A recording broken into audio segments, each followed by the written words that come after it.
మనం మీకున్న ఏదైతే ఆవేశం, ఇంట్రెస్ట్ రాజకీయం పైన ఉందో, అంటే ఆకలైన వాడికే ఆకలి విలువ తెలుస్తుంది. ఇప్పుడు మీరు రాజకీయంలో ఉన్నవారు, మీరు ఆల్రెడీ రాజకీయంగా మన టీఆర్ఎస్ పార్టీ నుంచి ప్రస్తుతం కవిత గారి పార్టీలో ఒక ముఖ్య పాత్ర వహిస్తున్నారు, బీసీ ఉద్యమ నాయకుడు. అయితే మన ఈ ఆల్ ఇండియా పద్మశాలి సంఘంలో మీరు రాజకీయ అధ్యక్షులు సార్. ఇప్పుడు ఒక నానుడి ఉంది సార్, పద్మశాలీలు గుమాస్తాకే పనిచేస్తారు, జేబులోంచి డబ్బులు తీయరు, పైసా పెట్టారు, పదవులు కావాలంటే ఏడుస్తుంది. ఒక దీనికి మీరు ఇచ్చే సమాధానం. అలాగే ఇప్పుడు ఈ రాజకీయ క్లాసెస్ కూడా కొన్ని ప్రారంభించారు కదా, దాని పురోగతి ఏమైనా ఉందా? ఎవరైనా ముందుకు వచ్చి నేను చేయడానికి సిద్ధంగా ఉన్నాను, 4 డబ్బులు ఖర్చు పెట్టి 10 మందికి సాయం చేయడానికి కూడా అలాంటి క్యాండిడేట్స్ కనబడ్డారా ఏ జిల్లాల నుంచి అయినా?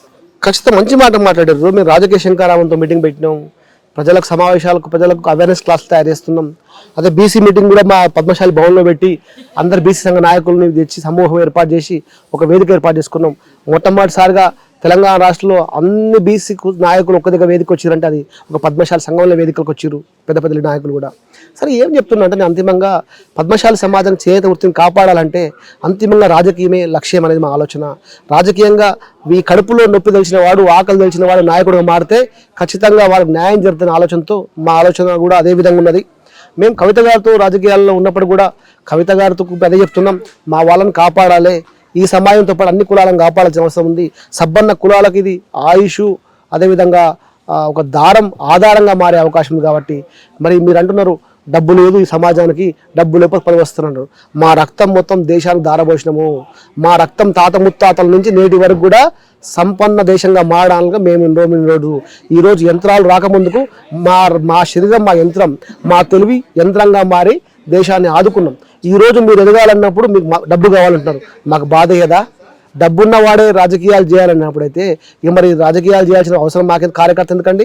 మీరు డైరెక్ట్గా ఆటోమేటిక్గా ఒక వర్క్షాప్ పెట్టేయండి, డబ్బు ఉన్నటువంటి నాయకులు వచ్చేసి కొనండి, రేట్ అంతా 5,000 50,000 కొనండి. ఇక మరి అదే అయిపోతుంది. ప్రజాస్వామ్యంగా పడదు దానికి కదా. ప్రజాస్వామ్యం డబ్బు ఎందుకండి? ప్రజాస్వామ్యం డబ్బు ఎందుకు? ప్రజాస్వామ్యబద్ధంగా నువ్వు రావాల్సిన హక్కుకు నీకు డబ్బు లేదు అని దూరం చేయడం కన్నా డబ్బు ఇచ్చి గెలిపించాల్సిన అవసరం ఉంది కదా. మేము కాపాడమంటున్నాం కదా. రాజ్యసభ లాంటి రాజ్యసభలో నామినేట్ చేయాలి కదా.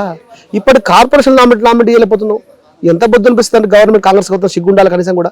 రేవంత్ రెడ్డి గారు అనబుద్ధనిగా ఇలా కార్పొరేషన్ 2-3 కార్పొరేషన్ 4 కార్పొరేషన్ పబ్లిక్ సమాజానికి ఇవ్వండి, ఇతర శాఖలకు ఇవ్వండి, మంగళలకు ఇవ్వండి.